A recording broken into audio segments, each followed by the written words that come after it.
Pagi hari di era ini bukan lagi tentang embun yang turun diam-diam atau cahaya lembut yang merayap masuk melalui jendela.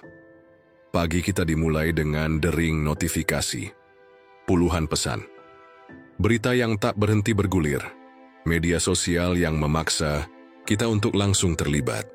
Dalam hitungan detik, kesadaran kita dibanjiri dengan opini orang lain, citra palsu yang dikemas rapi, dan ekspektasi sosial yang semakin menyesakkan.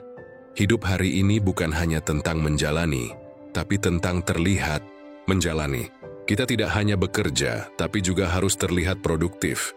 Kita tidak hanya berpikir, tapi harus menampilkannya secara estetik.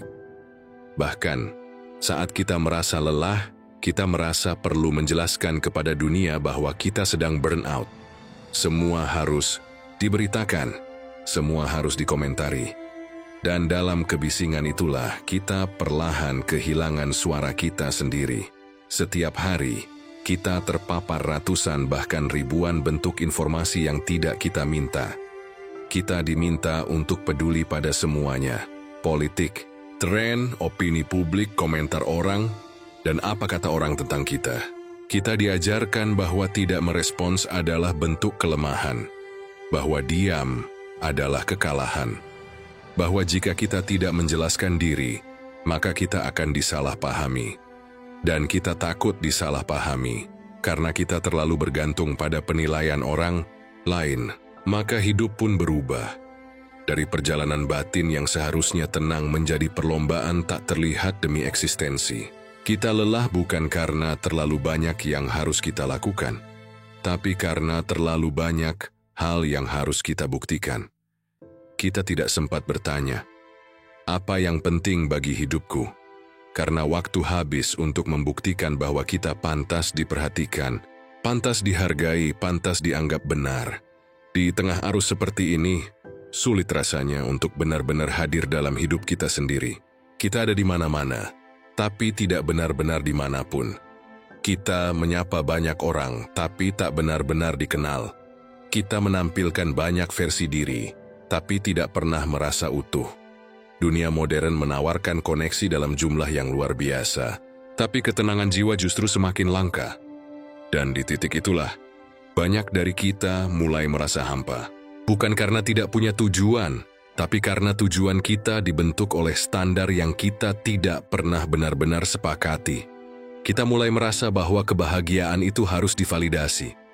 Bahwa kita baru merasa cukup jika orang lain mengatakan bahwa kita cukup. Bahwa kita baru merasa damai jika semua orang paham siapa kita. Tapi bagaimana jika mereka tidak pernah paham? Bagaimana jika dunia memang tidak dirancang untuk memahami setiap jiwa secara utuh? Bagaimana jika kita bisa hidup tanpa harus menjelaskan diri kepada semua orang? Pertanyaan-pertanyaan itulah yang membawa kita pada sebuah titik balik. Sebuah keinginan untuk berhenti. Bukan berhenti dari hidup, tapi berhenti dari kebisingan. Keinginan untuk menarik napas panjang dan bertanya ulang. Apa yang sebenarnya penting? Apa yang benar-benar bisa aku kendalikan? Dan siapa sebenarnya yang menentukan nilainya hidup ini? Disinilah sebuah filosofi kuno mulai mengintip masuk ke dalam kehidupan modern. Bukan dengan teriakan, bukan dengan doktrin, tapi dengan ketenangan.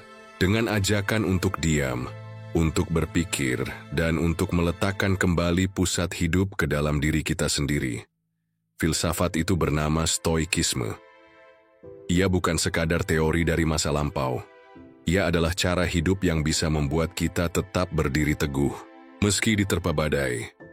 Ia adalah kacamata yang memungkinkan kita melihat dunia dengan kejernihan baru. Dunia adalah ruang hening di dalam dada, tempat kita bisa kembali beristirahat setelah terlalu lama dipaksa untuk berlari oleh dunia yang tak pernah cukup. Menerapkan filosofi stoik dalam hidup bukan berarti menjauh dari dunia, tapi menyikapi dunia dengan cara yang lebih bijak, lebih tenang, dan lebih manusiawi. Dan kisah itu akan dimulai dari sini. Ketika dunia terasa terlalu bising dan suara hati sendiri makin sulit terdengar, kita mulai mencari arah. Kita mencari sesuatu yang tidak sekadar memberi motivasi instan, tapi benar-benar membentuk cara pandang.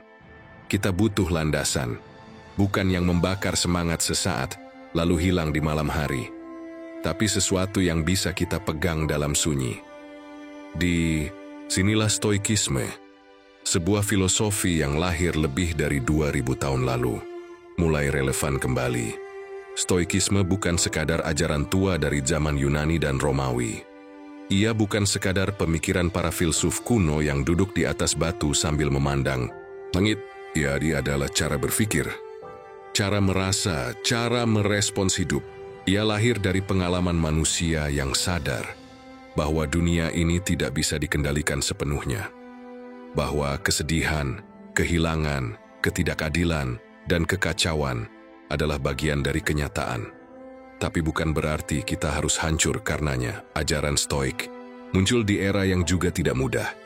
Marcus Aurelius, salah satu tokoh utama dalam Stoikisme, adalah seorang kaisar Romawi.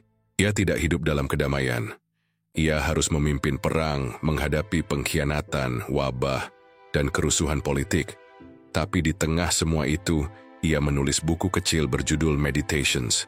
Bukan untuk orang lain, tapi untuk dirinya sendiri.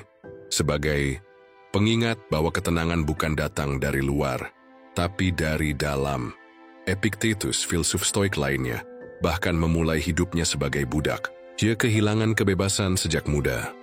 Tapi dari keterbatasan itu, ia belajar satu hal penting, bahwa kebebasan sejati bukan pada tubuh, tapi pada pikiran. Ia berkata, tidak ada yang bisa merampas kebebasan seseorang selama ia masih bisa memilih bagaimana merespons kenyataan. Bahkan dalam rantai, seseorang masih bisa berpikir dengan jernih dan hidup dengan martabat. Lalu ada Seneca, seorang penasihat istana yang hidup di tengah intrik politik dan kemewahan palsu. Ia menulis banyak surat dan esai yang isinya sama, bahwa kekayaan tidak akan menyelamatkan jiwa yang gelisah, bahwa ketenangan hanya bisa diraih jika kita mampu menguasai diri. Bukan dunia di luar sana. Stoikisme tidak mengajarkan kita untuk mematikan perasaan. Ia bukan tentang menjadi dingin dan tidak peduli.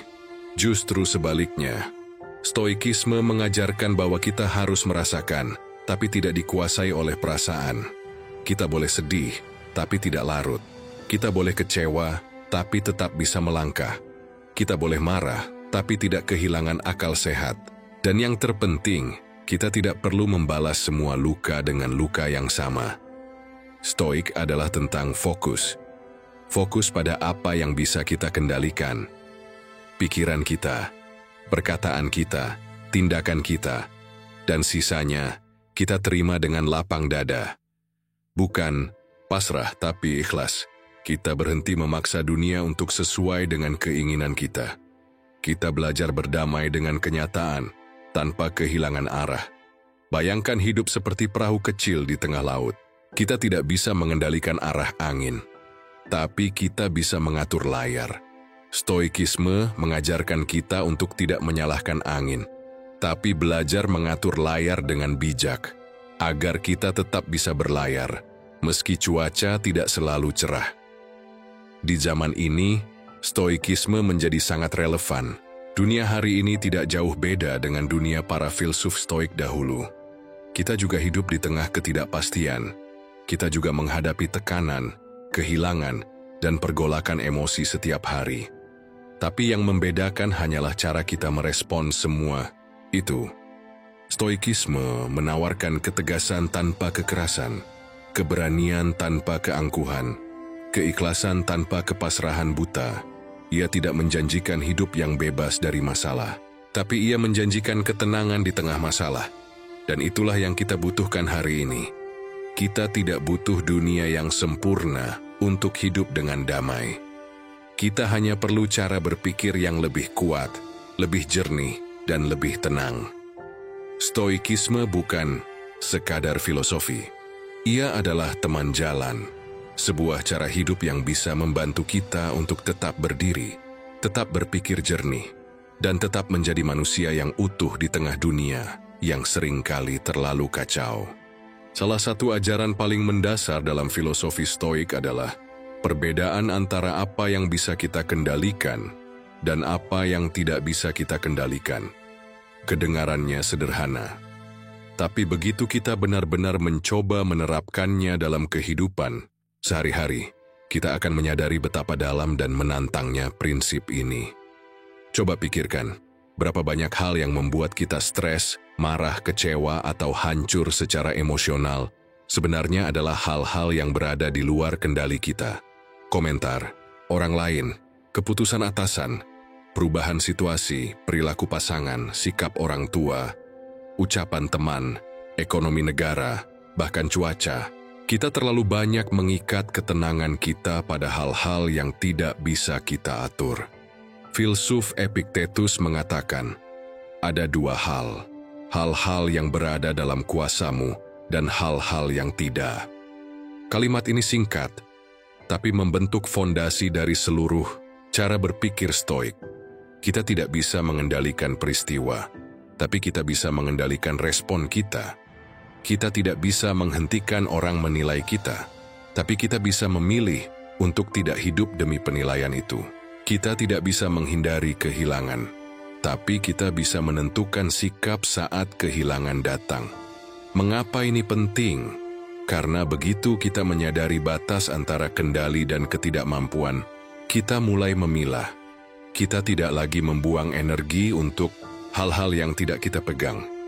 Kita berhenti berusaha mengubah isi hati orang lain. Kita berhenti menyesali masa lalu. Dan kita berhenti cemas akan masa depan yang belum tentu datang. Stoikisme tidak membuat kita pasif. Justru sebaliknya, ia membuat kita lebih aktif, lebih fokus, lebih jernih dalam menentukan mana yang layak diperjuangkan. Kita menjadi seperti pemanah yang fokus pada membidik dengan baik, tapi tidak terlalu mencemaskan kemana anak panah akan jatuh. Karena itu sudah bukan wilayah kita lagi. Wilayah kita adalah usaha terbaik. Hasilnya, serahkan kepada takdir.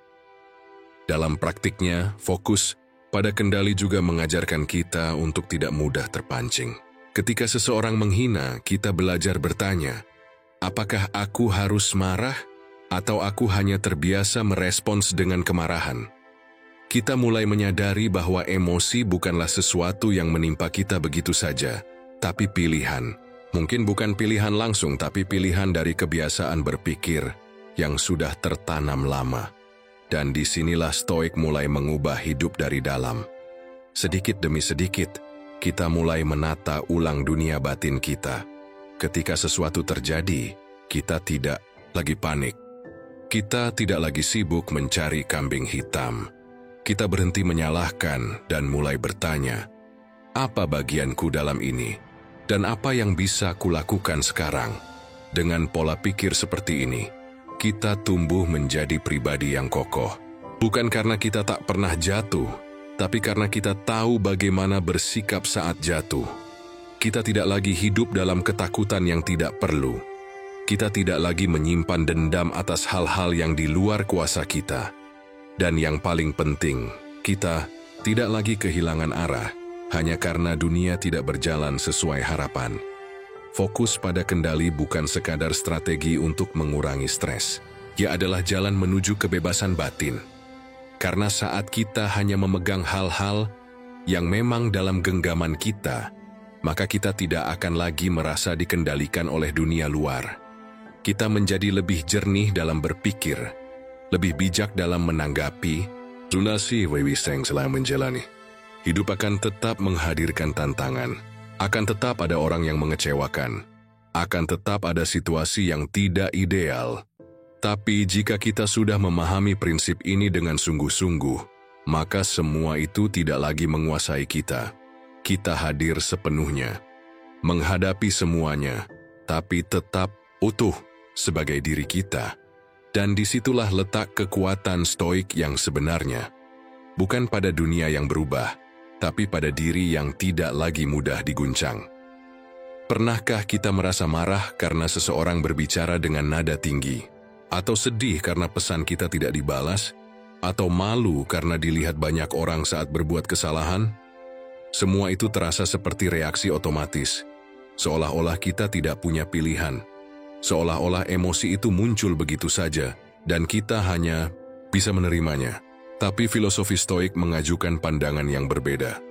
bahwa antara peristiwa dan reaksi selalu ada ruang. Sebuah jarak kecil yang bisa diisi dengan kesadaran. Dan dalam ruang itulah manusia sebenarnya punya kekuatan. Epictetus berkata, bukan peristiwa yang membuat manusia terganggu, tapi penilaian mereka terhadap peristiwa itu. Kalimat ini sederhana, tapi revolusioner. Ia menyarankan bahwa rasa tidak datang langsung dari kejadian, tapi dari cara kita menafsirkan kejadian itu. Maka jika kita mengubah tafsir, kita bisa mengubah rasa. Kita mungkin tidak bisa menghindari seseorang berbicara dengan nada tinggi, tapi kita bisa memilih untuk tidak langsung merasa dihina. Kita mungkin tidak bisa membuat orang membalas pesan tepat waktu, tapi kita bisa memilih untuk tidak merasa ditolak. Kita mungkin tidak bisa mencegah kesalahan terjadi, tapi kita bisa memilih untuk tidak larut dalam rasa malu yang berlebihan. Inilah kekuatan batin yang diajarkan Stoik. Kita tidak mematikan perasaan, tapi kita melatihnya. Kita tidak menjadi robot yang dingin, tapi manusia yang sadar. Sadar bahwa emosi bisa ditunda, bisa dipahami, bisa dikendalikan. Dan dengan latihan, emosi itu bisa diarahkan untuk kebaikan. Bayangkan jika setiap emosi yang muncul tidak langsung diekspresikan, tapi diamati. Terlebih dahulu, marah misalnya tidak langsung diubah menjadi teriakan, tapi ditahan sejenak, diselami, lalu dibaca ulang. Apakah aku marah karena mereka salah? Atau karena egoku tersentuh, sedih pun begitu. Kita bertanya, apakah aku sedih karena situasinya buruk? Atau karena aku terlalu berharap sesuatu yang di luar kendaliku? Dalam praktiknya ini tidak mudah. Kita hidup di dunia yang serba cepat, yang mendorong kita untuk segera merespons.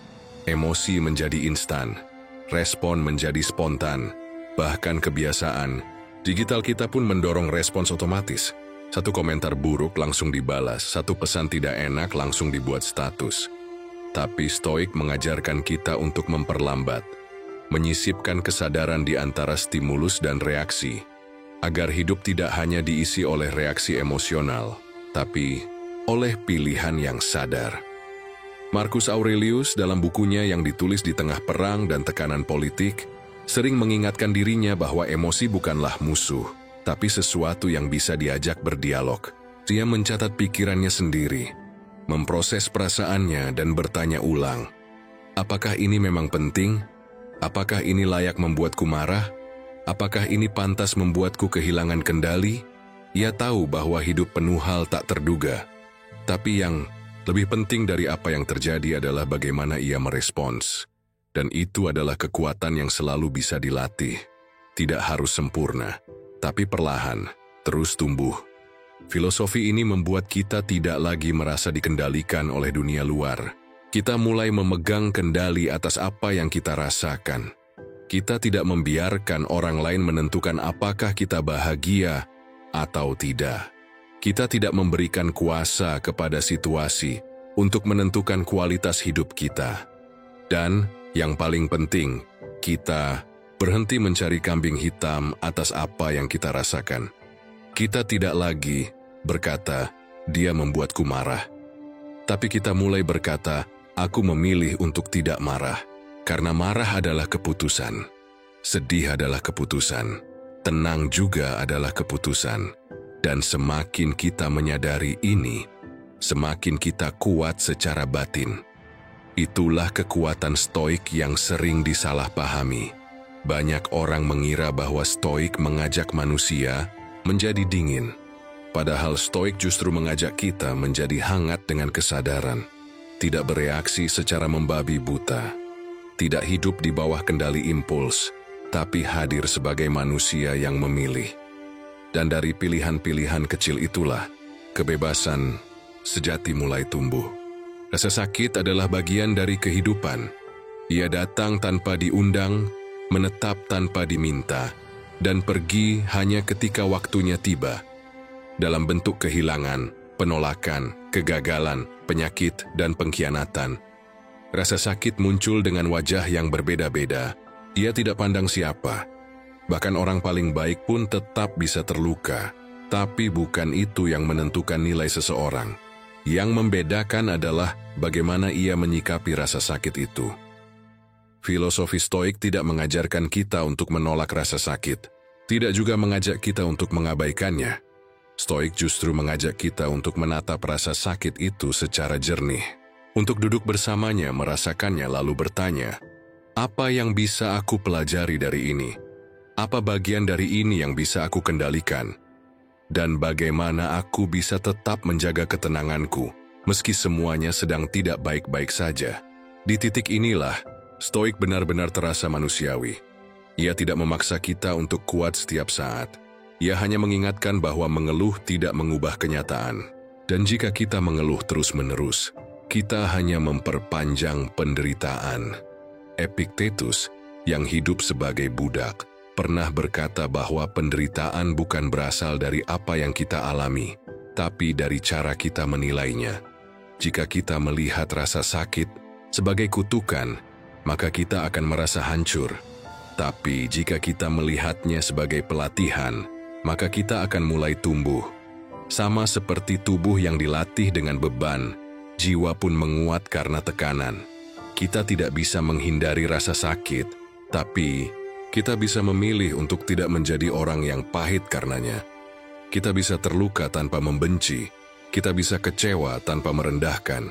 Kita bisa menangis tanpa kehilangan harga diri. Dan justru di situ letak keteguhan sejati. Karena keteguhan bukan tentang tersenyum palsu saat dunia runtuh, tapi tentang keberanian untuk tetap jujur pada rasa, tanpa menjadikannya alasan untuk menyakiti yang lain. Marcus Aurelius pernah menulis bahwa penderitaan hanya menyakitkan sejauh kita mengizinkannya masuk ke dalam hati. Maksudnya bukan menolak kenyataan, tapi mengarahkan fokus kita. Bahwa meskipun tubuh kita menderita, pikiran kita tetap bisa memilih sikap yang terhormat. Meskipun dunia mengecewakan, kita tetap bisa memilih untuk tidak ikut menjadi kejam. Rasa sakit kayak bagi Stoiknya adalah guru. Guru yang keras memang, tapi juga jujur. Ia mengungkapkan sisi lemah kita. Ia memaksa kita untuk melepaskan hal-hal yang tidak penting. Ia mengajari kita untuk kembali pada kesederhanaan. Dan ia menunjukkan siapa yang benar-benar peduli, serta siapa yang hanya hadir saat semuanya baik-baik saja.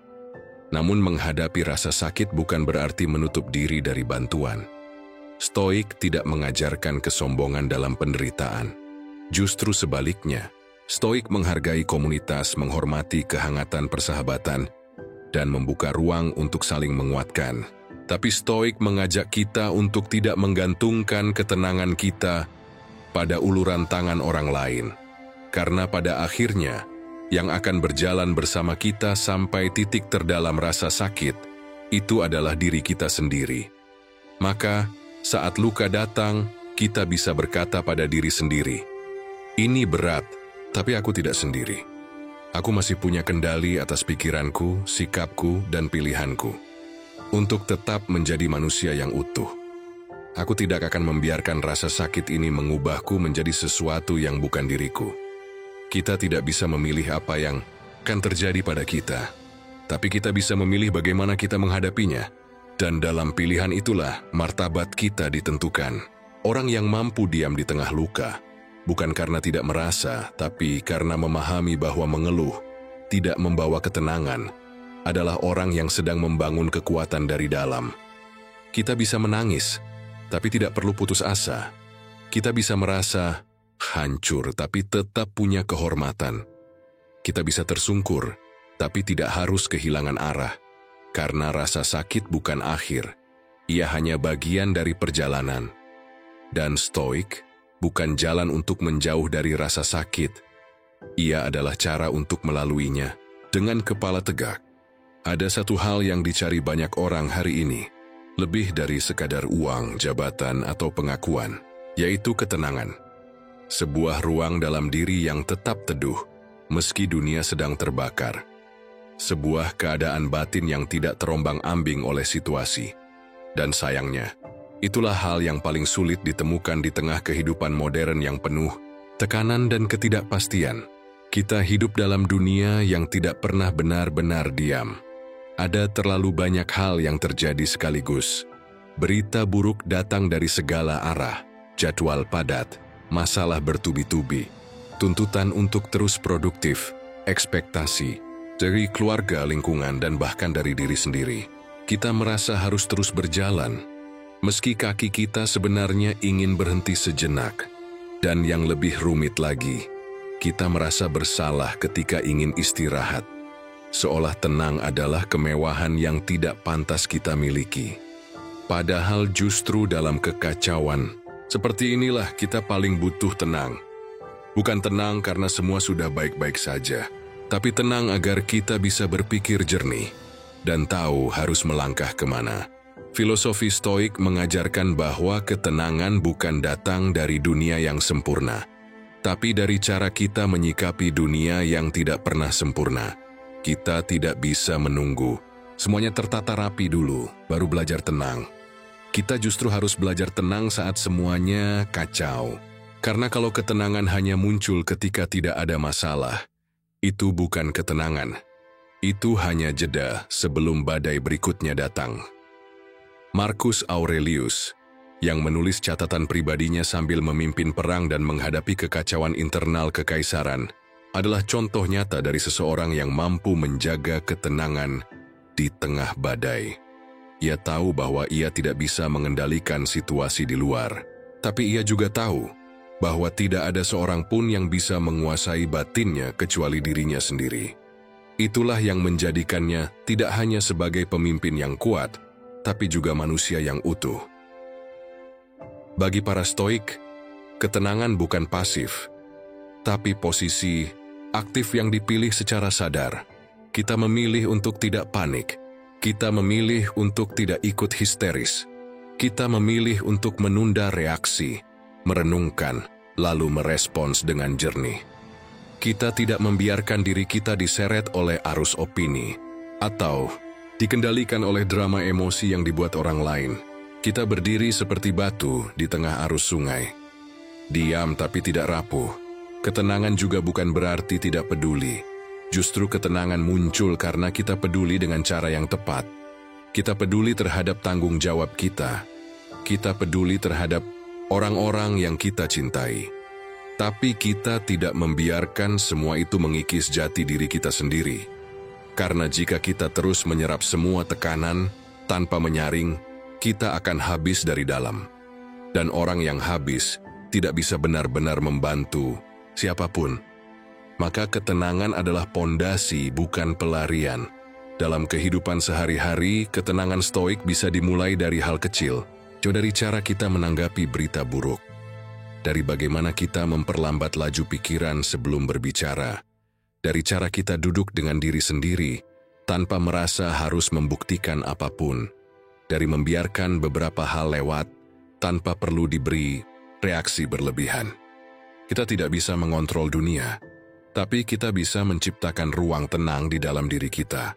Ruang yang tidak diisi oleh kemarahan yang terus membara, tidak diisi oleh kekhawatiran yang tak berujung, tapi ruang yang jernih, yang cukup hening untuk mendengar suara hati, yang cukup luas untuk menerima kenyataan, dan yang cukup kuat untuk tidak runtuh saat dunia berguncang. Itulah ketenangan Stoik. Bukan ketiadaan masalah, tapi kebijaksanaan dalam menanggapi masalah. Bukan karena kita tidak takut, tapi karena kita tidak membiarkan rasa takut mengambil alih kemudi. Kita bisa tetap berjalan dengan langkah tegap, meskipun jalanan berdebu dan pandangan tidak jelas. Karena ketenangan bukan tentang apa yang ada di luar, tapi tentang seberapa damai kita menjaga bagian terdalam dari diri sendiri. Salah satu beban paling berat yang kita pikul dalam hidup ini adalah kebutuhan untuk diakui. Kita ingin dipahami, kita ingin dihargai, kita ingin orang tahu bahwa niat kita baik, bahwa kerja kita sungguh-sungguh, bahwa hidup kita bermakna. Dan itu hal yang sangat manusiawi. Tapi obsesi terhadap pengakuan bisa menjadi jebakan yang perlahan-lahan menguras jiwa kita. Sejak kecil kita dilatih untuk mengejar nilai, ranking, prestasi, bukan hanya untuk kemajuan, tapi agar mendapat pengakuan. Saat dewasa, bentuknya berubah, menjadi kebutuhan untuk mendapat pujian di tempat kerja, validasi di media sosial, kekaguman dari teman dan keluarga, bahkan rasa tenang pun seringkali baru muncul setelah orang lain berkata, "Kamu hebat." Padahal diam-diam kita tahu bahwa kita sedang lelah karena terus membuktikan diri. Filosofi Stoik melihat ini dengan jernih, bahwa pengakuan adalah hal yang tidak bisa kita kendalikan. Ia bukan milik kita, ia milik orang lain. Dan jika kita menggantungkan rasa puas dan tenang pada sesuatu yang ada di luar kendali kita, maka hidup kita akan terus bergantung. Epictetus pernah berkata, "Jika kamu ingin dikagumi oleh orang lain, kamu harus menyerahkan kendali hidupmu kepada mereka. Dan saat kamu menyerahkan kendali, kamu tidak lagi menjadi tuan atas dirimu sendiri. Kamu mulai menjalani hidup bukan karena nilai, tapi karena citra. Bukan karena kebenaran, tapi karena popularitas. Dan pada akhirnya, kamu tidak tahu lagi mana suara hatimu dan mana tuntutan dunia." Bayangkan seseorang yang terus-menerus mencari pengakuan. Dia akan mudah terguncang oleh kritik. Dia akan cepat naik saat dipuji dan cepat jatuh saat dicemooh. Dia akan mulai hidup bukan untuk berkembang, tapi untuk dinilai. Lama-lama, semua langkahnya bukan tentang pertumbuhan, tapi tentang menjaga wajah di hadapan orang lain. Dalam kehidupan seperti ini, ketenangan menjadi hal yang rapuh, karena ia tergantung pada sesuatu yang berubah-ubah. Hari ini kamu dikagumi, besok kamu dilupakan. Hari ini kamu diterima, besok kamu dikritik habis-habisan. Dan kamu akan habis jika terus berusaha mengejar semua itu. Stoik mengajak kita untuk kembali ke dalam, untuk mulai bertanya, apakah yang aku lakukan benar? Bukan, apakah orang akan suka? Apakah aku hidup sesuai nilai yang aku yakini? Bukan, apakah ini akan membuat orang terkesan? Marcus Aurelius sebagai seorang kaisar berada di posisi yang paling rawan dengan pujian palsu. Tapi justru ia menulis setiap hari untuk mengingatkan dirinya sendiri bahwa hidup bukan tentang kesan luar. Ia berkata bahwa kemuliaan sejati bukan berasal dari pujian orang, tapi dari tindakan yang benar, meski tidak disaksikan siapapun. Ketika kita melepaskan obsesi akan pengakuan, kita mulai merasakan ringan. Karena kita tidak lagi harus berpura-pura. Kita tidak perlu menampilkan versi terbaik setiap saat. Kita tidak harus menjelaskan setiap pilihan kita. Kita mulai belajar bahwa tidak semua orang harus setuju dengan kita. Dan itu tidak apa-apa. Bukan berarti kita menjadi acuh. Tapi kita memilih untuk tidak dikendalikan oleh keinginan untuk terus-menerus dinilai baik. Kita tetap memperbaiki diri, tapi tidak dengan tujuan agar dipuji, melainkan karena itu selaras dengan prinsip yang kita pegang. Kita akan membuat kesalahan, kita akan disalahpahami, dan kadang kita akan dicap buruk meskipun kita tahu niat kita baik. Tapi jika kita terus hidup dengan integritas, maka kita akan tetap tenang, karena kita tahu bahwa yang melihat dan menilai dengan adil bukan manusia, tapi Tuhan. Dan ketika kita telah sampai pada titik itu, kita tidak lagi membutuhkan penonton untuk merasa layak. Kita hanya butuh kejujuran dengan diri sendiri, bahwa kita sudah berusaha menjadi versi terbaik yang bisa kita capai hari ini. Itulah kemerdekaan yang ditawarkan Stoik, bukan kemerdekaan fisik, tapi kebebasan batin dari hausnya pujian dan takutnya penolakan, dan itu jauh lebih melegakan dari semua sorak-sorai dunia yang sifatnya sementara. Dalam hidup yang penuh tantangan ini, kita sering diarahkan pada dua kutub yang tampaknya berlawanan. Di satu sisi kita diminta untuk kuat, tegas, dan tahan banting. Di sisi lain kita juga diharapkan lembut, pengertian, dan tidak keras kepala. Tapi bagaimana caranya menjadi keduanya sekaligus? Apakah mungkin seseorang bisa menjadi tangguh tanpa kehilangan kelembutan? Filosofi Stoik mengajarkan bahwa itu tidak hanya mungkin, tapi juga perlu. Karena keteguhan dan kelembutan bukan dua hal yang saling bertentangan. Justru keduanya harus berjalan berdampingan agar manusia bisa hidup dengan utuh. kita butuh keteguhan untuk tidak hancur saat diterpa badai. Tapi kita juga butuh kelembutan agar tidak berubah menjadi batu yang kering dan dingin. Banyak yang salah paham tentang Stoik. Mereka mengira Stoik adalah ajaran untuk menahan semua emosi, menjadi keras, bahkan tidak peduli pada sekitar. Padahal sejatinya, Stoik mengajarkan seseorang untuk memahami emosi, memilahnya, dan mengendalikannya dengan kesadaran. Bukan untuk menumpuk kemarahan, tapi untuk menenangkan gelombang yang bergemuruh.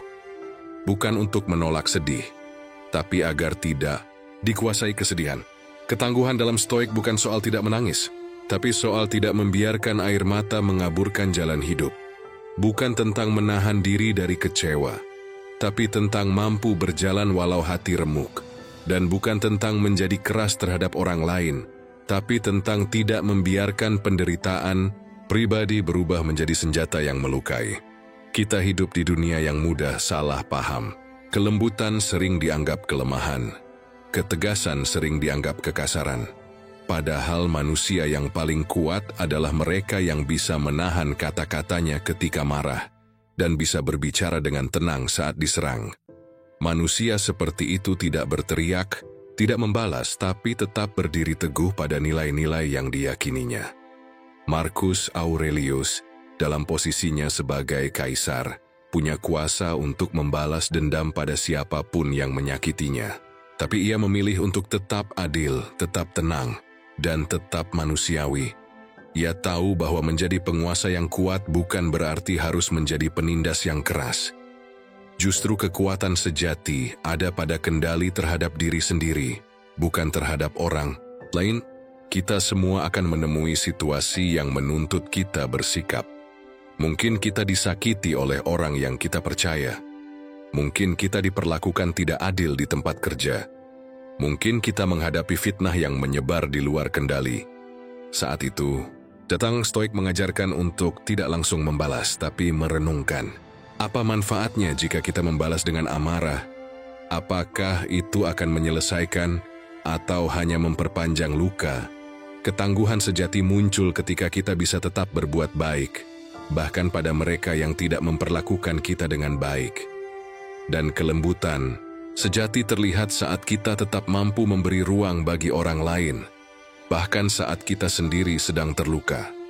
Menjadi tangguh tapi lembut artinya tahu kapan harus diam dan tahu kapan harus bicara. Tahu kapan harus bertahan dan tahu kapan harus melepaskan. Tahu bahwa kita tidak harus selalu menang dalam perdebatan, karena menjaga kedamaian lebih penting daripada membuktikan kebenaran. Dalam dunia yang cepat menyalahkan, cepat mencaci, dan cepat menghakimi, memilih untuk tetap lembut adalah bentuk kekuatan. Karena kita tidak sedang menunjukkan bahwa kita lemah, tapi menunjukkan bahwa kita punya kedalaman hati yang tidak bisa digoyahkan oleh kebisingan luar. Dan saat orang lain sibuk bereaksi, kita memilih untuk memahami. Saat yang lain sibuk membela diri, kita memilih untuk tetap berjalan. Bukan karena kita tidak merasa, tapi karena kita tahu manusia tidak diciptakan untuk terus terluka, tapi untuk terus belajar mengobati dan bertumbuh. Itulah jalan tengah yang ditawarkan Stoik. Menjadi baja di dalam tapi tetap kain di luar. Kuat dalam prinsip tapi hangat dalam sikap. Dan di antara dua itulah kita temukan keseimbangan hidup yang sesungguhnya. Filosofi seringkali terasa tinggi, rumit, jauh dari kehidupan nyata. Tapi justru Stoikisme berbeda. Ia bukan hanya untuk para filsuf atau pemikir masa lalu. Ia adalah panduan yang bisa dirasakan dan dijalankan oleh siapa saja. Bahkan hari ini, bahkan saat bangun pagi, saat bekerja, saat lelah di perjalanan, bahkan saat sedang merasa kehilangan. Stoikisme tidak meminta kita menghafal teori. Juli hanya ingin kita hadir dalam hidup, dengan cara yang sadar, tenang, dan penuh kendali. Dan semua itu bisa dimulai dari langkah-langkah kecil, tidak rumit, tidak perlu ritual besar, hanya perlu niat untuk memperlambat dan menyadari bahwa setiap hari adalah ruang latihan bagi jiwa kita. Salah satu praktik paling dasar dalam Stoik adalah journaling, menulis, merenungkan. bukan untuk pamer, bukan untuk dikomentari, tapi untuk berdialog dengan diri sendiri. Marcus Aurelius menulis Meditations bukan untuk diterbitkan, itu hanya catatan pribadinya. Ia menulis tentang rasa frustrasi, kemarahan, keraguan, dan harapannya sendiri. Ia menulis untuk menjaga pikirannya tetap jernih. Dan kita bisa melakukan hal yang sama. 5 menit sebelum tidur, tuliskan apa yang terjadi hari ini. Apa yang membuatmu terganggu. Apa yang bisa kamu kendalikan. Apa yang bisa kamu lepaskan. Selain menulis, praktik refleksi pagi juga menjadi kunci penting. Sebelum menjalani hari, kita bisa duduk sebentar dan bertanya, hal apa yang mungkin akan mengganggu saya hari ini? Apa yang bisa saya antisipasi? Siapa yang mungkin akan membuat saya marah? Dan bagaimana saya akan meresponsnya dengan tenang? Ini bukan sikap curiga pada dunia, tapi persiapan agar kita tidak terkejut saat ujian datang.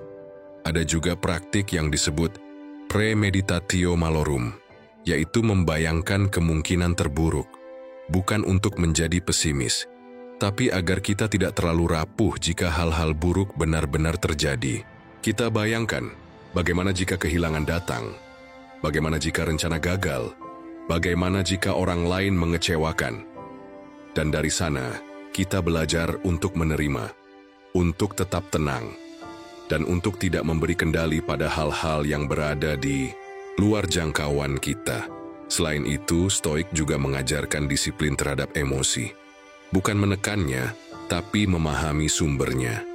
Ketika marah datang, kita bisa menunda reaksi, menarik napas dalam-dalam, bertanya, apakah ini layak membuat saya kehilangan kendali?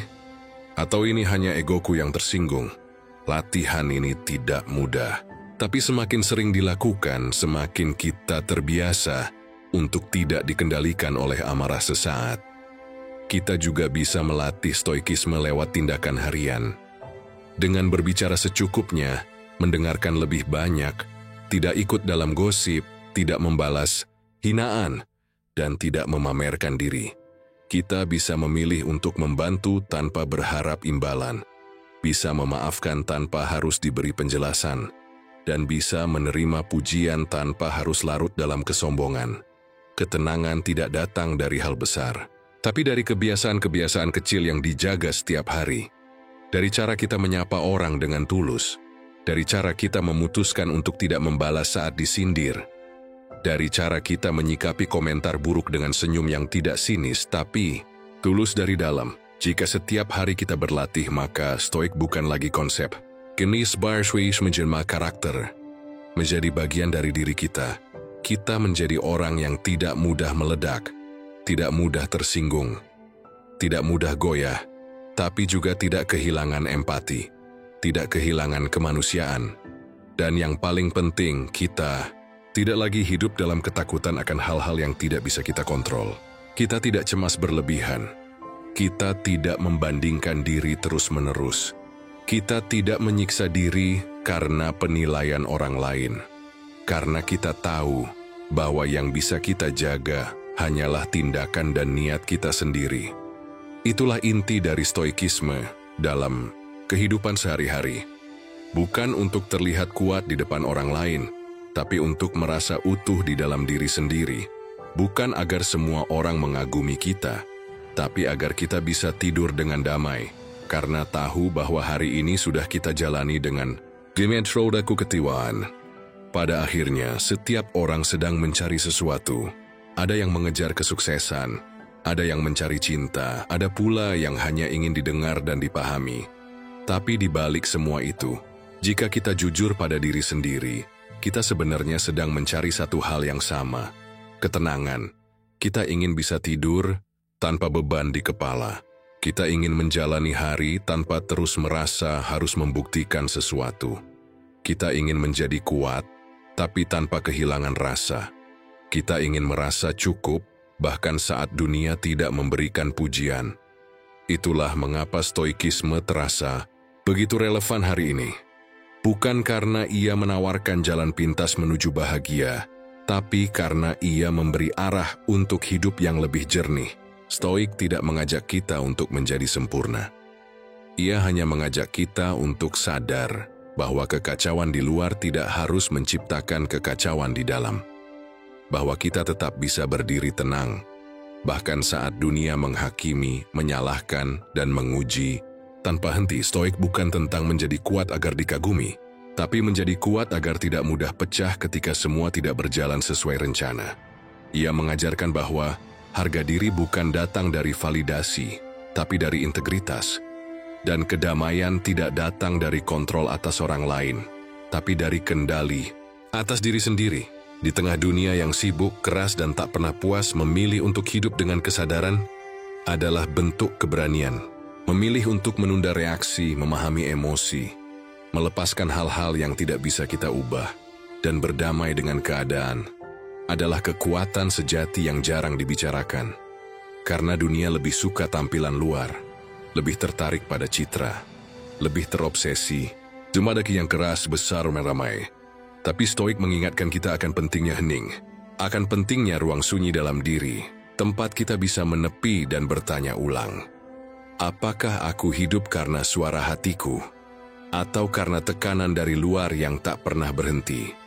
Jika ada satu hal yang ingin diajarkan Stoik, itu adalah bahwa damai bukan sesuatu yang datang setelah semuanya selesai. Damai adalah keputusan yang bisa kita ambil di tengah ketidaksempurnaan. Kita bisa damai bahkan saat belum semua orang paham kita. Kita bisa damai bahkan saat hidup belum mencapai titik yang kita harapkan. Kita bisa damai karena kita tahu bahwa kita sedang melangkah di jalan yang benar. Dan karena kita tahu bahwa tidak semua hal harus dijelaskan, tidak semua luka harus diumbar, tidak semua serangan harus dibalas. Hidup bukan panggung besar yang harus membuat kita tampil terus-menerus. Kadang, yang paling bijak adalah mundur sebentar. Bukan untuk menyerah, tapi untuk menjaga arah. Untuk memastikan bahwa langkah kita bukan karena reaksi, tapi karena pilihan sadar. Dan pada akhirnya, kita akan sadar bahwa kita tidak perlu menjadi orang yang paling kuat di mata dunia. Kita hanya perlu menjadi orang yang paling damai di dalam diri sendiri. Karena dunia akan terus berubah, orang akan terus menilai, masalah akan datang dan pergi. Tapi ketenangan yang lahir dari kendali atas diri tidak akan mudah goyah. Itulah dimensinya kita pemilih jalan Stoik. Bukan untuk terlihat kuat, tapi untuk hidup lebih damai dan menjadi manusia yang sepenuhnya hadir, sadar, dan utuh